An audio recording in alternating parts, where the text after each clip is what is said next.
और जब ये हमारे क्लासेस में पढ़ाया जाएगा तभी चेंज होगा। एक दीप्ति आएगी और चली जाएगी, 10-20 साल में मैं गायब हो जाऊंगी मैप से, लेकिन मेरे जैसे और लोग आए, और लोग गए, और लोग भी आएंगे।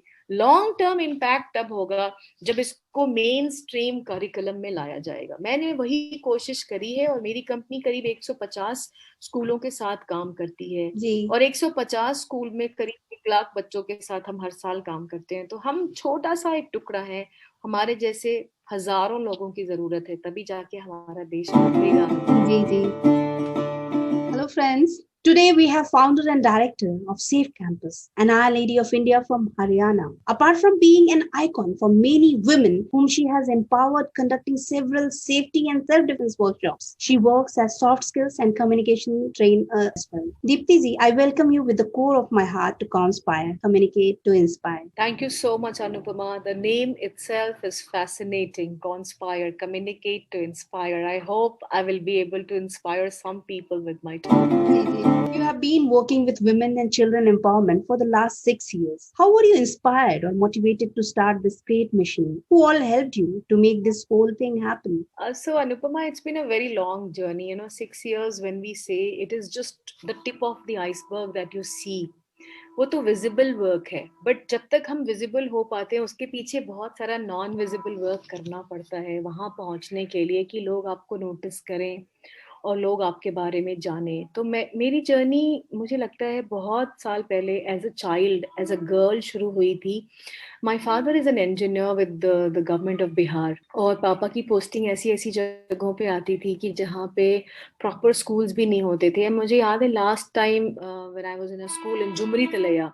अब झुमरी तलैया बोलती हूँ तो लोग बोलते हैं ऑल इंडिया रेडियो पे नाम सुना है, इसके अलावा लोग जानते नहीं कि झुमरी तलैया एक्चुअली एक जगह है झारखंड में, और वहाँ पापा की पोस्टिंग थी, and there were not many good schools there. तो उसके पास में एक बोर्डिंग स्कूल था, कार्मेल कॉन्वेंट, तो पापा ने वहां बचपन में डाल दिया। तो वहां से शुरू होती है ये जर्नी कि as a girl every day was a challenge, to travel, to go to a place. When you walk on the roads, people look at you and they make you feel like something is wrong with you, like you forgot to wear your clothes, like you look like an alien kind of a thing. And especially वो सोचो बिहार झारखंड, वो अब आजकल लोग gangs of Wasseypur movie देखते हैं, हम तो वासेपुर में रहने वाले लोग हैं, so as a girl somewhere, वो अपने मन में इतने सवाल आते थे, और हर बार ऐसा लगता था why as a girl, why do I have to deal with this.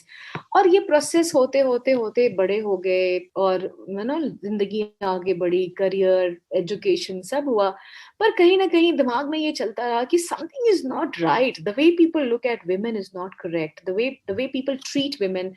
I am so educated and empowered, but am I really empowered? Can I take my own decisions? Can I do things that I want to do? And every time there were eyes looking at you, there were question marks on people's faces when they looked at you. And I think that's what motivated me to start this journey and take this step towards empowering myself. तो एक दिन मैंने सोचा यार बस बहुत हो गया, let's do something which makes me strong. And I Google searched and found out about places. तब मैं गुड़गांव में रहती थी. Then I found out something about a training institute called FitCom, which was training in functional intense training in combat, जो self defense सिखाते थे. तो मैं उनके पास गई, और मैंने जब 2-3 क्लासेस करे तो मुझे लगा wow, this is really empowering, it works. और तब मुझे पता चला कि इजराइल में ऐसी ट्रेनिंग्स होती हैं, और Israeli army is the world's best armed forces in the world. अब मैं बिहार की छोटे से गांव की छोटी सी लड़की, मुझे क्या पता इजराइल क्या होता है, मुझे क्या पता इजरायली आर्मी सेल्फ डिफेंस सिखाती है, बट देन जब मुझे पता चला इन चीजों के बारे में, so then I felt that this is amazing, I must do something like this, and that's when I decided to take this up as a career. तब मैं फैशन डिजाइनर थी, मैंने निफ्ट कैलकटा से फैशन डिजाइनिंग किया था, और मैं design industry में काम करती थी। बट फिर मुझे लगा कि this is not rewarding enough, I have to do something more. And when I went to Israel, suddenly the whole world opened up and I saw a new way of life, because in Israel every girl has to compulsorily go to the army and every boy has to compulsorily go to the army. तो हर Israeli फौजी होता है। तो वहां जाके ये समझ आया कि ये जो स्पिरिट होता है ना, अब मेरी कंट्री, मेरे लोग, माय प्लेस, माय पीपल, वो मैंने वहां जाके सीखा, and that gives you so much of strength. तो तब मुझे ये समझ में आया कि हम लोग जब इंडिया में बड़े हो रहे होते हैं ना अनुपमा, तो हमको सिर्फ दो बातें बताई जाती हैं, बेटा पढ़ाई अच्छे से करना, नंबर लाना अपने, और जी दूसरा पैसे कमा लेना, बड़े होके कोई नौकरी कर लेना, कोई काम कर लेना, पैसे कमा लेना। जी तीसरी जी किसी चीज की अगर बात होती भी है तो शादी कर लेना, बच्चे कर लेना। आई मीन जी इसके अलावा कभी भी हमारे घरों में यही नहीं डिस्कस होता कि अपनी सेफ्टी पे ध्यान देना, you where ever you go, जी जी be responsible for your self, ये कोई नहीं सिखाता हमको। And that is why India is the rape capital of the world, and that is why there is so much of crime and violence in our country, क्योंकि हम बचपन से इन चीजों के बारे में बात ही नहीं करते। जी वी जी don't discuss such thing family. Yes ma'am. तो जब मैं इसराइल से वापस आई, तब मैंने ये जर्नी शुरू करी और मैंने ये डिसाइड किया कि बस अब यही करना है मुझे। एंड इनिशियली अनुपमा, जैसा कि आपने पूछा कि कौन कौन से लोग थे जिन्होंने आपको सपोर्ट किया, of course Fitcom the training institute, captain Jaipreet Joshi, जिनसे मैंने सीखा, उन्होंने मेरी बहुत हेल्प करी। तो वुमन अगर मैं देखूं, I was already a mother of 2 sons, और मेरी फैमिली को ऐसा लगता था something is wrong with her. I mean ऐसे स्टेज पे लाइफ में आके 2 बच्चों की माँ, वेरी वेल फैमिली, आपको क्या जरूरत है बाहर जाके ये सब चीजें करने की? जी जी तुम अपने बच्चे पालो, अपना घर संभालो, वही तुम्हारी जिम्मेदारी है। और मेरे अंदर से वो आवाज आती थी कि मेरे बच्चे तो हैं, पर सारी दुनिया में इतने बच्चे हैं जिनको हमारी जरूरत है, हमारी कंट्री को इसकी जरूरत है। तो कहीं जी ना कहीं वो जो एक जद्दोजहद हुई in my mind and in my life, that made me much stronger. That made me very very strong. It doesn't matter what people think about you. What matters is कोई सपोर्ट ना करे, मैं तो अपने आप को सपोर्ट करूं, जी जी मैं तो अपने साथ खड़ी हूँ। तो जब मैं मिरर में अपने आप को देखूं तो अपने आप को बोलूं, yes you are doing fantastic, just keep going. फिर दोस्त दोस्त बहुत सारे थे, बहुत सारे वेल विशर्स आए, कितने सारे स्कूल के प्रिंसिपल्स थे जिन्होंने मुझे बहुत सपोर्ट किया। Doctor Sumer Singh was the principle of daily college Indore at that time, उन्होंने बहुत सपोर्ट किया, बेटा अच्छा काम कर रहे हो, keep on doing this work. तो जब ऐसे लोग आपको पीठ थपथपाते हैं ना अनुपमा, तो लगता है सच में हम कुछ कर रहे हैं जिसका लोगों पे इम्पैक्ट हो रहा है। जी सो जी that's how my journey began, and it's been a roller coaster ride. कई दिन बहुत अच्छे होते थे और कई दिन बहुत मुश्किल होती थी, अगली सुबह सो के उठो और अपना आज फिर से शुरू करो, जी but it's been very rewarding, बहुत मजेदार रही journey, and it's been really interesting. जी हम लोग सब उस दौर से गुजरते हैं जब हमको लगता है कि कुछ तो बदलना चाहिए, कुछ तो होना चाहिए, पर वो पहला प्रयास जो होता है, we don't do that, we just come out because people are going to criticise us, people are not allowing us to do that. पर जैसे आपने वो पहला स्टेप लिया, यस। आप आगे बढ़ के आए, दैट वाज रियली इनक्रेडिबल। उसके बाद आपने उस स्ट्रगल के बारे में बताया कि कुछ भी आसान नहीं होता है किसी के लिए, मतलब आपने शुरू में सही में बहुत स्ट्रगल किया होगा। मैं आपको बताऊं कि हमारे जैसे काम कर, जैसे ये कोई नॉर्मल जॉब या कोई नॉर्मल काम, मैं कोई पेंटर नहीं हूँ, मैं कोई आर्टिस्ट नहीं हूँ कि एक पेंटिंग बनाया और बेच दिया, एक गाना बनाया और रिकॉर्डिंग कर ली। मैं जी एक इंस्ट्रक्टर हूँ जो पर्सनल सेफ्टी सिखाती है। जी और इंडिया में जहाँ पे लोग पर्सनल सेफ्टी की बात भी नहीं करते, तो सबसे बड़ा चैलेंज था अनुपमा इसको एक करियर बनाना। मुझे पैसे कौन देगा? जी मैडम आप बहुत अच्छा काम कर रहे हैं, very good, oh we appreciate you, एक जी अवार्ड दे देंगे, एक ट्रॉफी दे देंगे, एक सर्टिफिकेट दे देंगे, बट पैसे कौन देगा अनुपमा? जी जी आखिर अल्टीमेटली जब हम सब काम करते हैं तो एक एक रिवॉर्ड की जरूरत होती है, नहीं तो आप आगे कैसे बढ़ोगे? जी how will I pay salaries to my team, how will I run the business? तो सबसे बड़ा चैलेंज वहीं पे आया था, लोगों को ये कन्विंस करने में कि ये एक ऐसी चीज है, जैसे आप हिंदी इंग्लिश मैथ साइंस पढ़ाते हैं, मैथ्स का ट्यूशन लगाते हैं, आपको सेफ्टी का ट्यूशन लगाना ही पड़ेगा और आपको उसके लिए पैसे देने ही पड़ेंगे। तो सबसे बड़ा चैलेंज वहां पे था। और आप अपने जो भी काम किए हैं, मैंने आपके कुछ वीडियोस देखा है जिसमें आप लोगों को ट्रेन कर रहे हो, तो जो एनर्जी आप यूज करते हो, जो एंथुसियाज्म आप यूज करते हो, so from where do you get that, like what is the source of your immense energy that you have? Anupama सच बोलूं तो ये जो एनर्जी है ना, ये पार्टिसिपेंट से आ जाती है। जैसे कई बार ऐसा होता है कि आज यार थोड़ी देर तक सो जाते हैं, लेकिन मेरी सुबह की क्लास 5:45 पे होती है, और जब मैं 5:45 क्लास में जाके खड़ी होती हूँ ना, तो मेरे स्टूडेंट्स, मेरे पार्टिसिपेंट्स इतने bright, hi ma'am, good morning, how are you? तो मुझे लगता है, oh my god, people have been waiting for me, people look forward to meeting me, वाह I am actually contributing to their lives. तो ये energy उस inspiration से आती है कि लोग आपको ऐसी नजर से देखते हैं हैं कि सच में आप उनकी जिंदगी में कोई चेंज ला रहे हो, सच में आप उनको एम्पावर कर रहे हो। और हर बार हर वर्कशॉप में नए चेहरे मिलते हैं, नए लोग मिलते हैं, नई जगह होती है, तो हर बार ये कोशिश होती है कि एकदम फुल एनर्जी, कभी भी ऐसा ना हो कि आज थोड़ा 19 हो गया, हमेशा 20 ही होना चाहिए, ताकि जो पार्टिसिपेंट्स हैं वो हमेशा आपको उस एनर्जी लेवल के साथ याद करें। जी जी we attended a workshop, it was amazing. तो वो पार्टिसिपेंट्स अपनी जिंदगी की कहानी शेयर करते हैं ना, अनुपमा हमारे साथ ऐसा हुआ, हमारे साथ वैसा हुआ, ma'am you know this happened, तो वहां से ऑटोमेटिकली एनर्जी आती है, वाओ यार, I am able to actually change something. जी आपके दिमाग में वो बातें चल और आपको लगता है मैं भी कुछ कर सकती हूँ। तो मुझे लगता है इससे बड़ी अचीवमेंट और क्या होगी, और इसके लिए तो एक जिंदगी कम पड़ती है अनुपमा, एक्चुअली जी। बताऊं। आपने अपनी जिंदगी से तो लोगों को इंस्पायर किया ही है, जो आप आज कर रही हैं, लोगों को सिखा रही, साथ साथ आप एक मुझे कुछ कहना है करके प्लेटफॉर्म पे आई थी, जिसपे लोगों की कहानियां शेयर करती रही हैं। आप उसमें उन लोगों के बारे में बताती हैं जिन्होंने आज बिल्कुल। कोई मकाम हासिल किया है और लाइफ में बहुत स्ट्रगल किया है, तो उनमें से कुछ लोगों के बारे में आज आप हमें थोड़ा संक्षेप में बताएं। तो अनुपमा, जैसा कि मैंने बोला, as I was growing up और अपनी लाइफ की जब सीढ़ियां चढ़ रही थी तो बड़ी मुश्किलें आती थी, और तब क्या होता था ना, किसी से बात नहीं कर सकती थी। किसी को बोलो ये प्रॉब्लम है तो लोग आपको जज करते हैं, लोग बोलते हैं तुमने काम ही ऐसा चूज किया था तो प्रॉब्लम तो होगी ना बेटा, ढंग की So true. 9 to 5 न जॉब कर लेती, चैन से घर में बैठती, तो लोग ऐसे ज्ञान दे देते हैं आपको, तो फिर उससे अच्छा लगता है चलो चुप रहो यार, अपनी कहानी खुद सुन लो, कोई फायदा नहीं है। जी तो इसकी वजह से मेरे दिमाग में ये कई बार ख्याल आता था कि हम कभी दूसरों की कहानियां क्यों नहीं सुनना चाहते, क्यों नहीं इंटरेस्ट लेते उनकी कहानियों में, जबकि उनकी कहानियों में इतनी लर्निंग होती है, इतना ज्यादा सीखने को मिलता है कि जो अगर आप उसको अपनी लाइफ में अप्लाई करें तो आप जिंदगी में कहाँ से कहाँ पहुंच सकते हैं।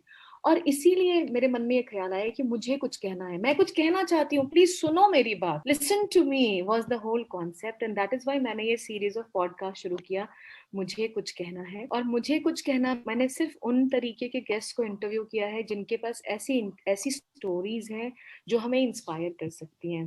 सो जैसे कि doctor Roma Kumar, she is the senior psychologist at Sir Gangaram Hospital in Delhi, और उन्होंने पिछले 40 सालों में बहुत काम किया है साइकोलॉजी के फील्ड में, स्पेशली बच्चों के साथ, यूथ के साथ, है ना, डिप्रेशन और सुइसाइडल टेंडेंसीज होती हैं बच्चों में, उन सब चीजों पे। तो उनसे जब मैंने बात करी तो मुझे लगा कि मैम के पास कोई खुद की स्टोरी है जो जो वो लेके बैठी हैं और सुना नहीं रही हमें। और तब मैंने बोला ma'am I want to talk. उन्होंने अपने आप फिर जब बोलना शुरू किया, अगर आप पॉडकास्ट सुनोगे तो जी उन्होंने बताया कि जब वो बॉर्न हुई थी तो उनका फेस का आधा हिस्सा रेड था, स्ट्रॉबेरी जी कलर का था, और आज वो एक मॉडल है, वो मॉडलिंग भी करती हैं ब्रांड्स के लिए। उनकी नहीं जिंदगी इतनी मुश्किल थी कि लोग उनको लाल मुंह वाली लड़की बुलाते थे, उनका नाम कोई नहीं बुलाता था, तो स्कूल के फंक्शंस में किसी इवेंट उनको इनवाइट नहीं करते थे क्योंकि उनका फेस हाफ रेड था, जी लोग मजाक बनाएंगे। और वहां से आगे बढ़ के उन्होंने इतनी हिम्मत करी कि उन्होंने अपनी मेडिकल की पढ़ाई कंप्लीट करी, फिर अपना करियर बनाया, अपने आप को इस मुकाम तक पहुंचाया कि आज भारत की लाखों औरतें उनको देख के सोचती हूँ काश मैं डॉक्टर रोमा कुमार बन पाऊं। जी तो ये जो हिम्मत उनके अंदर आई कि जो सामने मिरर में खड़ी लड़की है वो मैं हूँ, और मैं जैसी भी हूँ मैं अपने आप को अच्छी लगती हूँ, and I am proud of who I am. जब उन्होंने उसको एक्सेप्ट कर लिया तो धीरे धीरे दुनिया ने भी एक्सेप्ट कर लिया। जी और ये एक ऐसी स्टोरी थी जो कि आज के डेट में अगर हम देखें, बॉडी शेमिंग इतना बड़ा एक इशू है हमारे जी समाज में, तुम मोटी हो, तुम काली हो, तुम छोटी हो, तुम चश्मिश हो, तुम्हारे बाल ऐसे हैं, तुम्हारी स्किन ऐसी, हर बात पे मजाक बनाया जाता है, और बच्चे इतने दुखी हो जाते हैं, उनका सेल्फ कॉन्फिडेंस कम हो जाता है, वो डिप्रेस्ड हो जाते हैं।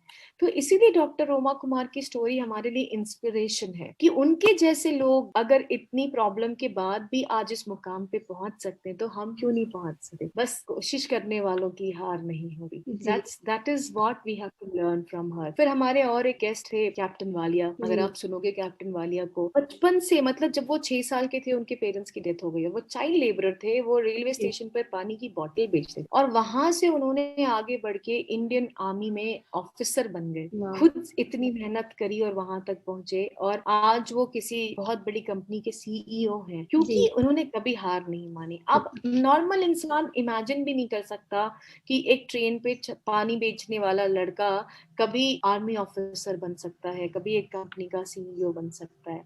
लेकिन जब हम इन लोगों की कहानी सुनते हैं तो बड़ी हिम्मत पड़ जाती है और लगता है यार हम भी कुछ कर लेंगे, ऐसी कौन सी जी बात है। तो ये जो मुझे कुछ कहना है, ये सिर्फ कहने की बात नहीं है, ये सुनने की, समझने की और सीखने की बात है। जी, तो मैं चाहूंगी कि जो भी हमें आज यहाँ सुन रहे हैं वो सभी लोग, वो जो बातचीत हुई है रोमा कुमार जी से और वालिया जी से, वो सब उनकी कहानी को उनके जबानी सुने। आपने अभी बताया कि जब आप बिहार में थे, छोटे से शहर में, वहाँ पे इन जो काम आज आप कर रही हैं वुमेन सेफ्टी के लिए, चिल्ड्रन सेफ्टी के लिए, तो उसको लोग उतना मायने नहीं देते थे। तभी आपके सपने उसी समय से यही थे कि आपको उनके लिए कुछ करना है, और भले ही कोई जो भी सोचे आपको आगे निकल के जाना है, या तभी आप कुछ और सोचते थे, जैसे जनरल माता पिता सोचते हैं कि मेरा बच्चा डॉक्टर बने, इंजीनियर बने? So I am sure Anupama, because आप बिहार से बिलोंग करते हो, तो आप और बेहतर समझते होगे कि हमारे घरों में बचपन से एक ही बात बताई जाती है कि बड़े होके डॉक्टर, इंजीनियर बनो, आईएएस ऑफिसर बनो। जी तो इसके अलावा और कभी कोई या किसी और की नहीं होती थी। तो जब मैंने भी तो सीबीएसई मेडिकल्स दिया, क्वालिफाई भी किया,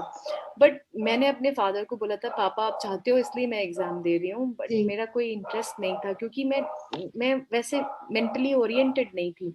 जी लेकिन बचपन से अगर मैं बोलूं कि सेल्फ डिफेंस तो मुझे नहीं समझ आता था बचपन में, पर बचपन से ये सेवा भावना बहुत ही ज्यादा स्ट्रांग थी। मुझे आज भी याद है, मैं क्लास 9th या 10th में पढ़ती होंगी, और स्कूल के हमारे बस जो हमें ड्रॉप करने आती थी, तो ड्राइवर अंकल का एक छोटा बेटा था 5-6 साल का, तो अंकल ने बोला मेरे बेटा साइकिल मांग रहा है, तो उसके पास साइकिल नहीं है। अंकल जब ड्रॉप करने आए, मैंने बोला अंकल 2 मिनट रुको, और मैंने फटाक से घर में गई और अपनी साइकिल उठाई और बस पे रख दिया, अंकल ये अपने बच्चे को दे देना।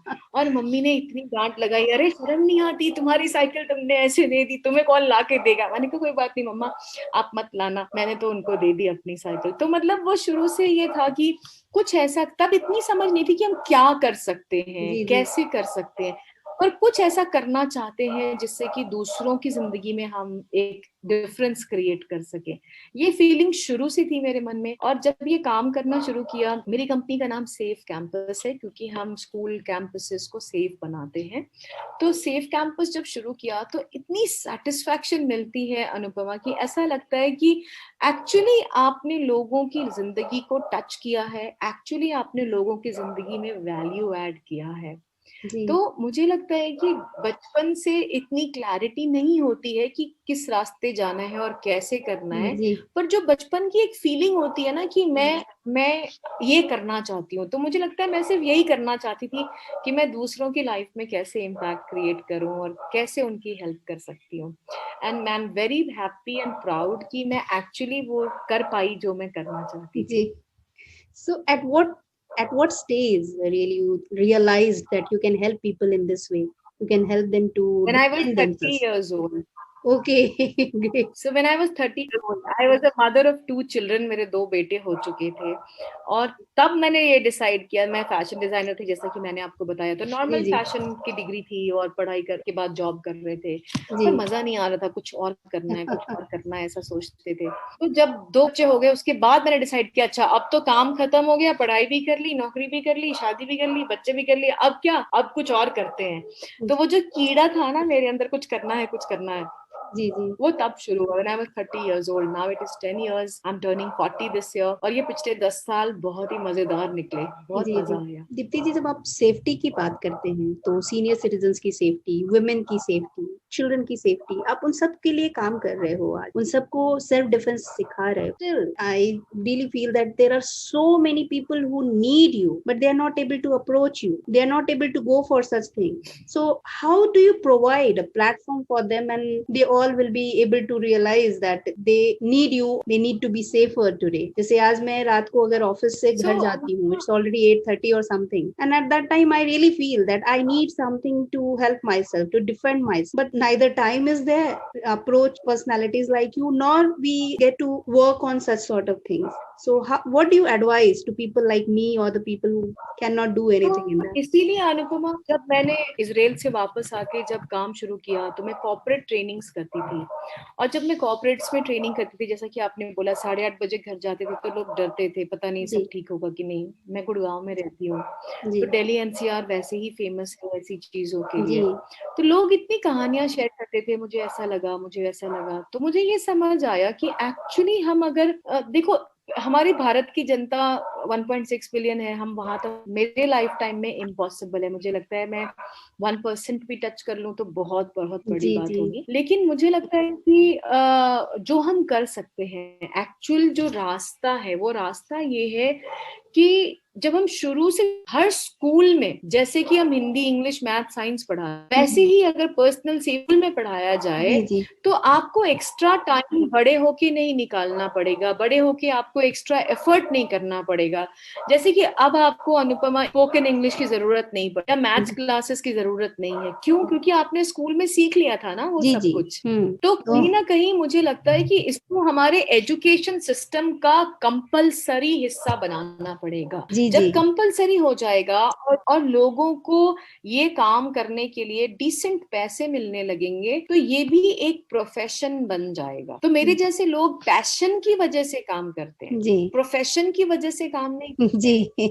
लेकिन अगर ये प्रोफेशन बन जाएगा, जैसे मैथ्स टीचर शायद पैशन कितना होता है मैं नहीं जानती, पर वो प्रोफेशनल क्वालिफिकेशन है कि जी आपने मैथ्स में पीएचडी करा है तो आप स्कूल में, कॉलेज में पढ़ा सकते जी हो। ऐसे ही अगर हम सेफ्टी की बात करें, तो जब ये प्रोफेशनल क्वालिफिकेशन बन जाएगी तो ऑटोमेटिकली हर स्कूल में हर बच्चे को ये मौका मिलेगा, और फिर देखो अगले 10-15 साल में तो पूरा देश चेंज हो जाएगा। जी जी इजराइलीज ने 1948 में जब फ्रीडम मिली तभी डिसाइड कर लिया था हर इजरायली को ट्रेनिंग करनी पड़ेगी, हर जी इजरायली को स्ट्रांग होना पड़ेगा, क्योंकि जी जरूरत पड़ने पर आपको आर्मी मदद करने नहीं आएगी, आपको खुद की मदद करनी पड़ेगी। जी तो हर हिंदुस्तानी को भी, अनुपमा, खास के लड़कियों को, औरतों को ये डिसाइड करना पड़ेगा, मैं अपनी बेटी को बचपन से ही पर्सनल सेफ्टी सिखाऊंगी, मैं अपने बेटे को बचपन से ही तमीज सिखाऊंगी कि वो दूसरी लड़कियों के साथ, औरतों के साथ ऐसे व्यवहार ना करे जो कि एक्सेप्टेबल नहीं है। जी और जब ये हमारे क्लासेस में पढ़ाया जाएगा तभी चेंज होगा। एक दीप्ति आएगी और चली जाएगी, 10-20 साल में मैं गायब हो जाऊंगी मैप से, लेकिन मेरे जैसे और लोग आए, और लोग गए, और लोग भी आएंगे। लॉन्ग टर्म इम्पैक्ट तब होगा जब इसको मेन स्ट्रीम करिकुलम में लाया जाएगा। मैंने वही कोशिश करी है, और मेरी कंपनी करीब 150 स्कूलों के साथ काम करती है, जी और 150 स्कूल में करीब 1 लाख बच्चों के साथ हम हर साल काम करते हैं। तो हम छोटा सा एक टुकड़ा है, हमारे जैसे हजारों लोगों की जरूरत है, तभी जाके हमारा देश बदलेगा, अनुपमा। जी जी I hope that many people will join you right now in this movement. Like you said that you are passionate about helping people. आप पैशन की वजह से हेल्प कर रहे हैं, आपका प्रोफेशन नहीं है, तो ये सही में बहुत बड़ी बात है। इसी वजह से आज स्कूल्स में भी अगर रूल्स लाया जाता है कि शुड बी कंपलसरी, तो ताइक्वांडो या फिर कोई भी फिजिकल यस, एजुकेशन कुछ मंथ्स के लिए कंपलसरी करते हैं, and then they forget about that, they concentrate more on academics, yes. examination and all. तो पूरा रेगुलर चलना चाहिए, इसके लिए कोई मोमेंट या कोई ड्राइव होना चाहिए। So that's really the requirement of the moment. अभी मैं एक थोड़ा सा ट्विस्टेड रही हूँ जो कि बहुत ही कंट्रोवर्शियल भी है, इस पे बहुत सारे पॉलिटिशियंस ने अपने अपने मत रखे हैं। They believe that rape victims are responsible for the rape, क्योंकि उन्होंने कपड़े कैसे पहने हैं, वो किस तरह से चल रही हैं, किस समय चल रही हैं, they feel that is the main reason for rape. So what do you think about that? See देखो, एक पर्टिकुलर रीजन तो नहीं बताया जा सकता रेप के लिए, पर इसको दूसरी तरीके से अगर देखा जाए, जब लोग ये कहते हैं कि लड़कियां जिम्मेदार हैं क्योंकि वो ऐसे कपड़े पहनती हैं, ऐसे बिहेव करती हैं, कपड़े पहनने का कोई रिश्ता नहीं है रेप्स के साथ। अगर आपने जी सत्यमेव जयते देखा था तो उसमें एक एपिसोड में स्पेसिफिकली दिखाया गया था कि इंडिया में करीब 45% रेप्स जो हैं वो उन लोगों के साथ होते हैं जिन्होंने स्कूल यूनिफॉर्म पहना हुआ होता है जी और जिन्होंने फ्रॉक्स पहने, मतलब छोटे बच्चे होते हैं। जी तो उनके पास तो कोई कपड़ों का ना ज्ञान है, ना फैशन है, ना वो शो ऑफ कर रहे जी थे। पर ये जो माइंडसेट है ये कहाँ से आता है? तो इसमें दो दो पहलू है। पहला पहलू तो ये है कि जो मैं मानती हूँ कि अगर आप ये कहते हो मेरा रेप हो गया तो मेरी गलती है, मैं मानती हूँ हाँ मेरी गलती है। और मेरी गलती क्या है? मेरी गलती ये है कि जब मेरे आसपास का माहौल ठीक नहीं है और जब मेरे आसपास सब लोग बात कर रहे हैं कि लड़कियां सेफ नहीं है, तो मैंने क्यों नहीं कुछ ऐसा किया कि मैं अपने आप को सशक्त बना सकूं। ये जी मेरी गलती है। जी ये मेरी गलती है कि as a girl, as a woman, आप क्यों नहीं जाते ट्रेनिंग करने के लिए, जी क्यों नहीं जाते क्लासेस अटेंड करने के लिए? आखिर आप ब्यूटी पार्लर जाके अपने आईब्रोज और हेयर कलर कराते ही हो ना, जी जी आखिर आप मार्केट जाके आप चीजें खरीदते ही हो ना। जी तो जी कोई अगर ये कहता है हमारे पास पैसे नहीं है, हमारे पास टाइम नहीं है, हमारे पास अवेलेबिलिटी नहीं है, मैं इन बातों को नहीं मानती अनुपमा। सच्चाई ये है कि आप चाहते नहीं है, आप उसको इम्पोर्टेंस नहीं देते, क्योंकि आपको लगता है जब होगा तब देखा जाएगा।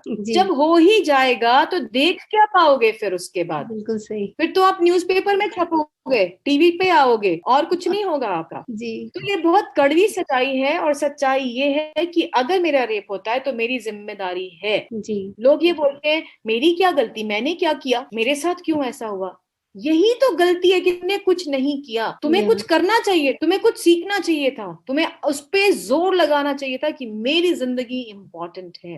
तो पहलू तो पहला ये है कि लड़कियों को, औरतों को आगे बढ़ना पड़ेगा और सशक्त बनना पड़ेगा, इसमें कोई दो मत नहीं है। लेकिन दूसरा पहलू ये भी है कि हमें सेल्फ डिफेंस की बात करते हैं या रेप की बात करते हैं तो सिर्फ लड़कियों की बात करते हैं, लड़कियां थोड़ा ना करती हैं। करने वाले तो दूसरे जेंडर है ना, दूसरा सेक्स है ना, उनकी एजुकेशन की क्या? आप सेल्फ डिफेंस क्लासेस तो करवाते हो, क्या आप लड़कों को किसी भी स्कूल में सिखा रहे हो कि कैसे बिहेव करना चाहिए, कि लड़के क्यों ऐसा करते हैं? उनकी मानसिक काउंसलिंग कोई कर रहा है, कोई ट्रेनिंग दे रहे हैं कि बॉयज एंड गर्ल्स को कैसे बैलेंस करना चाहिए? कोई नहीं बोलता। एक माँ अपने बेटे को नहीं सिखाती। सिंपल सा एग्जाम्पल है कि अगर एक बेटी बाजार जा रही है या दुकान से दूध लेने जा रही है, तो वो जैसे तैसे कपड़े पहन के नहीं जा सकती, उसको ढंग के कपड़े पहनने हैं, उसको बाल बनाना है, अच्छा दिखना है, क्योंकि सड़क पे जा रही है तो लोग देखेंगे। और आप किसी भी दूध के दुकान पे देखो, जब लड़के दूध लेने आते हैं, चाहे किसी भी एज के हो, कोई फर्क नहीं पड़ता कि वो बनियान में घूम रहा है, कि अंडरवेयर में घूम रहा है, कि शॉर्ट्स पहन रहा है, क्योंकि वो तो लड़का है, वो तो कुछ भी कर सकता है। तो एक माँ होने के नाते मेरी जिम्मेदारी बनती है कि मैं अपने कपड़े पहनूं, ठीक से बिहेव करो। जब लड़कियों से, औरतों से बात करो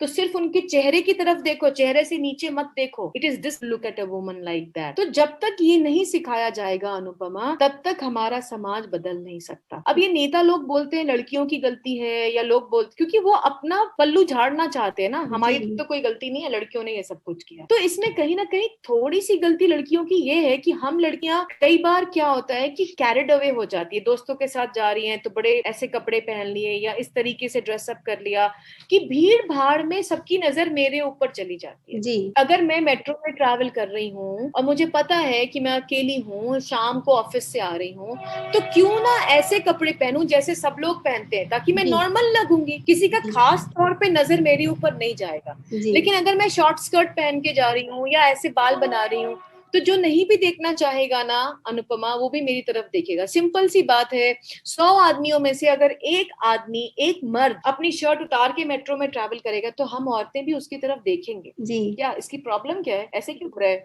है ना? तो जो मैं कहती हूँ कि भीड़ में अकेले मत चलो, भीड़ का हिस्सा बन जाओ, नहीं तो लोगों की नजर आपके ऊपर ज्यादा पड़ती है। इसकी वजह से रेप नहीं होता है, पर इसकी वजह से आदमियों के दिमाग में गंदगी आती है, और फिर वो शायद उस औरत के साथ ना कराए, पर किसी और औरत के ऊपर ट्राई करता है, और समाज में ये जो चेन है ये बढ़ता चला जाता है।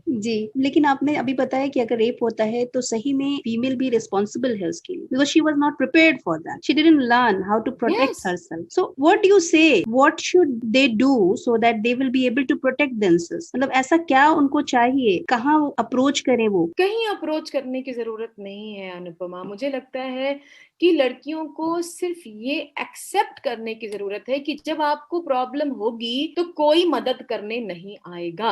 हम बचपन से हमारे देश में, खास तौर पे लड़कियों के साथ, एक मनी प्लांट की तरह बड़ा करते हैं। जब छोटी होती हैं तो पापा के साथ जाओ, भाई के साथ जाओ, बड़ी हो जाती हैं तो हस्बैंड के साथ जाओ, बेटे के साथ जाओ। जिसका बेटा नहीं है वो बेचारी दुखियारी है, क्योंकि इसका तो बेटा नहीं है, इसका देखभाल कौन करेगा। जिसका पति मर गया या छोड़ दिया, उसको अकेली हो गई, अरे पता नहीं क्या समझती है अपने आप को, देखो ऐसी है, पता नहीं ऐसी है वैसी है, एक कैरेक्टर असैसिनेशन हो जाता है। इसको बंद करो, इसको बंद करो, और एक लड़की को सिर्फ ये बोलो तुम सक्षम हो। और ये जो मेंटल स्ट्रेंथ है ना अनुपमा, ये किसी किताब में नहीं मिलता, किसी स्कूल में नहीं पढ़ाया जाता है, इसका कोई कोर्स नहीं होता। ये आत्मविश्वास अपने आप आता है जब आप कोई चीजें करते हो। मैं एक छोटा सा एग्जांपल बताती हूँ। मैंने बताया कि मैं बिहार में रहती थी, तो मैं हॉस्टल में रहती थी, और मुझे याद है मैं क्लास 8 में पढ़ती थी, और मैं हॉस्टल से जब आने का छुट्टी का टाइम हुआ तो पापा ने कहा कि बेटा मेरी छुट्टी नहीं है, मैं नहीं आ सकता, टिकट भेज रहा हूँ, ट्रेन में बैठ के आ जाना। और क्लास 8 में पढ़ने वाली लड़की बिहार जैसी जगह में, आप इमेजिन करो अनुपमा मेरी क्या हालत हुई होगी कि मैं जब स्टेशन पे चल रही थी, मुझे लग रहा था कि लोग पता नहीं सब मुझे ही देख रहे हैं, पता नहीं आज मैं घर पहुंचूंगी कि नहीं पहुंचूंगी, जी और बहुत गुस्सा आया मुझे। लेकिन इतनी हिम्मत नहीं थी कि पापा से पूछ सकूं कि आपने ऐसा क्यों किया, क्योंकि हमारे घरों में ऐसे पापा से हम डायरेक्टली जी सवाल जी नहीं करते थे जब हम छोटे थे एज अ गर्ल। तो जब मुझे 3 साल लगे, जब मैं 10th क्लास में आई, तब मैंने पापा से पूछा कि पापा आपने मेरे साथ ऐसा क्यों हुआ, क्यों किया। मुझे बहुत डर लगता था, मुझे बहुत बेइज्जती महसूस होती थी कि मेरे हम्म लोग मुझे ऐसे देख रहे हैं, लेकिन अब मैं बड़ी हो गई हूँ तो अब मैं हैंडल कर सकती हूँ। तो मेरे हम्म पापा ने बोला बेटा अब आप क्यों हैंडल कर पा रहे हो, क्योंकि आपने इतने टाइम उन आंखों को झेला है और उसको कैसे फाइट करना है ये सीखा है। जी ऐसा नहीं कि आप अकेले आते थे, मैं हमेशा किसी ना किसी को भेजता था जो आपके साथ उस ट्रेन में ट्रैवल करता था, लेकिन वाह आपको पता नहीं होता था कि वो। ग्रेट तो ये एक तरीका है अपने बच्चों को सशक्त बनाने का। जी तो ये कौन करेगा अनुपमा, ये कोई स्कूल करेगा क्या, ये कौन करेगा, ये कोई, पेरेंट्स ये पेरेंट्स करेंगे, ये हम करेंगे, मैं करूंगी, आप करोगे, तब जाके होगा। जी किसी एक एजेंसी को के पास जाके हम स्पोकन इंग्लिश सिखा दो, ये स्पोकन इंग्लिश जैसा नहीं है, जी जी ये जिंदगी जीता तरीका है। जी और जिसको बचपन से शुरुआत करनी पड़ेगी, हर पेरेंट को जागरूक होना पड़ेगा, हमारे समाज को जागरूक होना पड़ेगा, तभी जाके ये सोच बदलेगी। और जब ये सोच बदलेगी then people will wake up and realise yes I can do it, no matter what, you get close to me I want to blow you off. So वो एटीट्यूड, वो स्ट्रेंथ आपके चेहरे पे दिखना चाहिए। जी दीप्ति जी, आप कविताएं भी लिखती हैं। मैंने आपकी कुछ कविताएं सोशल मीडिया पे पढ़ी हैं और सब एक से बढ़ के एक हैं। आपसे गुजारिश करूंगी कि you just recite any of the poems of yours so that we will see the. Actually मुझे मुझे अभी इंस्टेंटली तो याद नहीं होगा, क्योंकि मतलब लिखती हूँ। मैंने एक किताब भी पब्लिश करी है जिसमें शी द शक्ति करके, जहाँ पे हमने इंग्लिश पोएम्स लिखे थे। मैं इंग्लिश में लिखती हूँ, तो पोएम्स में क्या होता है कि आप अपने सोच को, अपनी फीलिंग्स को एक्सप्रेस कर पाते हो। जी तो बचपन से मेरी आदत थी कि मैं अपने आप को इस तरीके से एक्सप्रेस करती थी कि कभी भी कोई सिचुएशन होता था तो मैं जरूर पोएम्स लिखती थी। जी पर अभी इंस्टेंटली आप बोलोगे तो थोड़ा सा मुश्किल है मुझे याद करना। और बेसिकली पोएम्स का क्या होता है ना, वो आपकी एक्सप्रेशन ऑफ योर फीलिंग्स होती हैं। और जब आप अपनी फीलिंग्स को एक्सप्रेस कर देते हो तो ऐसा लगता है जैसे कि आपके दिल से एक बोझ निकल गया, कब से चल रहा था आपके दिमाग में और वो आपने जी लिख जी दिया। और फिर जब आप लोगों के साथ शेयर करते हो, लोगों को आप बताते हो, तो फिर एक तरीका ये भी है लोगों को इंस्पायर करने की, आप उस पोएम के थ्रू लोगों को अपनी सोच से इंस्पायर कर सकते हो। जी जैसे कि जी हरिवंश राय जी की बहुत सारी कविताएं हैं जो मैं कई बार, जब मैं परेशान हो जाती हूँ, जब कुछ काम नहीं समझ आता, तो मैं हम्म याद करती हूँ। हम्म, खासकर जो मैंने अभी लाइनें सुनाई, कोशिश करने वालों की हार नहीं जी होती, जी तो वो तो मतलब समझो मैं हर हफ्ते एक बार जरूर पढ़ती हूँ उसको, ताकि वो आपको कॉन्स्टेंटली रिमाइंड करता रहता है कि आप उसको, कोशिश करते रहिए। हाँ, आप कोशिश करते रहो, तभी जाके वो जिंदगी में एक्चुअली सफल हो पाता है। आपने अभी बताया कि आपके लिए सबसे बड़ा मोटिवेशन है कि जब आप सुबह अपने बच्चों से मिलती हैं, जो आपके ट्रेनीज हैं उनसे मिलती हैं, जिनको आप सेल्फ डिफेंस सिखा रहे हो या उनको किसी तरह से मोटिवेट कर रहे हो, तो आपको बहुत बिल्कुल। सारे ऐसे फीडबैक और रिव्यूज मिलते होंगे कि मैडम आपने जो किया है मेरे लाइफ में वो लाइफ टर्निंग है, या आपकी वजह से आज मैं ये कर पा रही हूँ। तो ऐसा कोई भी इंसिडेंट या कोई ऐसा आपका स्टूडेंट जिसने आपको सबसे ज्यादा इमोशनल कर दिया हो अपने ग्रेटिट्यूड से? ऐसे बहुत सारे बच्चे, मतलब मैं हर रोज करीब 200 लोगों से मिलती हूँ, 200 स्टूडेंट्स और पार्टिसिपेंट्स से मिलती हूँ। जी कुछ लोग कुछ ना कुछ सुनाते हैं और मतलब बहुत ही ज्यादा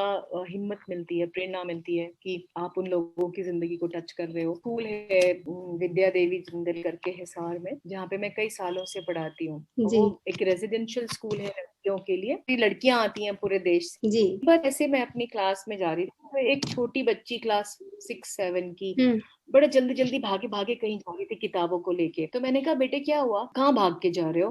तो कह रही मैम मेरे ना रिमेडियल क्लासेस हैं। मैंने कहा वो क्या होता है रिमेडियल क्लासेस? तो हम्म उसने बोला मैम मैं ना मैथ्स में फेल हो गई थी ना, इसलिए मेरे नंबर नहीं आए, तो मुझे उसके लिए एक्स्ट्रा क्लासेस करने पड़ते हैं ताकि मैं नेक्स्ट टाइम पे पास हो हम्म जाऊं। मैंने कहा कैसे मैथ्स में फेल हुई, तू तो इतनी ब्राइट है, तू तो कुछ भी कर सकती है, hmm and I see you in my classes, you are so bright and strong. तो उसने बोला मैम मजा नहीं आता मैथ्स करने में। मैंने कहा जिस चीज में मजा नहीं आया उसको थोड़ा एक्स्ट्रा प्रैक्टिस करना चाहिए। So from today you just give half an hour extra to your maths, चाहे कोई और चीज करो ना करो, half an hour maths practice रोज तुम्हें करनी है। और जब आप नेक्स्ट टाइम मेरे क्लास में आओगे तो मुझे बताओगे कि आपने प्रैक्टिस किया या नहीं किया। जी तो उसने बोला कि okay ma'am I will tell you. और फिर मैं भी भूल गई। फिर 2-3 महीनों बाद फिर एक दिन मैं ऐसे क्लास लेने जा रही थी, तो वो एक बच्चा दौड़ता हुआ मेरे पास आया, एक 5 स्टार लेके, ma'am this is for you. तो मैंने बोला thank you so much, it's your birthday, happy birthday. तो उसने बोला नहीं नहीं मैम, मैं मैथ्स में टॉप हो गई अपने क्लास में। वाह। मैंने बोला अच्छा, वेरी गुड, कंग्रेचुलेशंस। तो उसने बोला मैम आपकी वजह से। मैंने बोला मैंने तो मैथ्स ही नहीं पढ़ाया कभी मेरी वजह से क्यों? तो उसने बोला मैम आपने मुझे बोला था रेमेडियल क्लासेस की जरूरत नहीं है, half an hour extra practice कर लो, और देखो मैं अपने क्लास में टॉप हो गई। वाह। तो मुझे इतनी खुशी हुई कि आप कैसे अपने विश्वास को दूसरों के विश्वास में बदल सकते हो। जी कि जब आप किसी पे विश्वास करते हो ना, तो उसको ये एहसास होता है हाँ मैं कर सकता हूँ, क्योंकि मैम को लगता है कि मैं कर सकती हूँ। जी तो ये जो फीलिंग थी ना, इससे मुझे समझ आया कि जो मेरा टैगलाइन है, बिलीव इन योरसेल्फ, अपने ऊपर भरोसा करो। जी तो मुझे लगता है हम दूसरों को इससे बड़ा कोई गिफ्ट नहीं दे सकते अनुपमा, कि जी जी अपने ऊपर भरोसा करो। जी सेल्फ डिफेंस तो एक छोटा सा हिस्सा है, लेकिन आप जिंदगी में कुछ भी करो, अगर भरोसे से करते हो तो आप हमेशा आगे बढ़ते हो। जी Dipti ji, at the end I will ask you one last question. And आपने ऑलरेडी बहुत कुछ सिखाया हम लोगों को, उसका थोड़ा सा भी अंश अगर हम याद रखें तो सही में जो भी क्राइम हो रहे हैं शायद बहुत कंट्रोल हो जाए। जो हम आपने भी बताया कि इंडिया रेप कंट्री का कैपिटल है। Yes, I said India is a rape capital as per the Reuters report in 2018। उन लोगों ने बोला कि इंडिया में सबसे ज्यादा रेप्स होते हैं, women are unsafest in India। बड़ा दुख होता है ये सोच के कि मतलब हमारे जैसे देश में जहाँ औरतों की पूजा होती है, जी देवी जी देवताएं होते हैं, वहां पे सुनते हो तो बड़ी तकलीफ होती है। जी जी so I would just request you to tell something to the young generation so that they will be able to do something to recover from that tag line India is the rape capital. तो कोई 3 बातें। बिल्कुल बिल्कुल बिल्कुल। So you know the most important thing that I would like to share with everybody here, especially the youngsters, is कि life में problems situations सबके साथ आएंगी। सबको ऐसा कोई दिन देखना पड़ता है जब लगता है यार मेरे साथ ही ऐसा, why me ji and that's the moment you have to stand up strong and tell everybody around you, try me या and I'm not going to give up. Not why me, try me, because I am so strong, I am so powerful, I believe in myself कि तुम कोई भी situation में डालोगे, I will be able to fight back and get out of it. और ये वाली strength कहाँ से आती है? ये वाली स्ट्रेंथ यहाँ से आती है कि जब रोज सुबह उठ के मिरर में अपने आप को देखते हैं, बाल बनाते हैं, that's the time you should tell yourself wow I am the best. या And why? Because I believe I'm the best. There's only one Deepti in this world. There's only one D in this world. There cannot be any other D. या So I have to be the best version of comparison with anybody else, Anupama. That's Any right. comparison, my only competition is me. And I have to become better than myself that I was yesterday. So focus your energies on yourself. लोग दाएं बाएं आगे पीछे क्या कर रहे हैं कोई फर्क नहीं पड़ता, मैं तो ये कर रही हूँ और मैं ये करूंगी, चाहे लोग सोचें कुछ भी बोले। And that is what will give you the strength. So believe in yourself and stay strong. Try me and see I'm going to be victorious. I'm not going to give up. And that's the spirit I would want to give to all the youngsters in my country. Never, never, never give up in life. Great. So that's really the greatest of the lessons for all the youngsters or the younger people who are listening to you, that they should always say, try me, rather than telling why me. So, yes, try me. No, that is what is important. Thank you so much, Anupama, for having me here with you today. It's really been a pleasure talking to you. And I hope that we are able to reach people and we are able to make a difference in the way they think about themselves and the people around them. And thanks a lot, Deepti ji, that you have accepted this invitation and you came to this Comspire to inspire the people while just sharing your stories. Thank you so much. I'm really filled with gratitude for this. The pleasure is all mine. I wish you all the best, Anupama. Rock it and stay strong wherever you are. All the best. Thank you so much.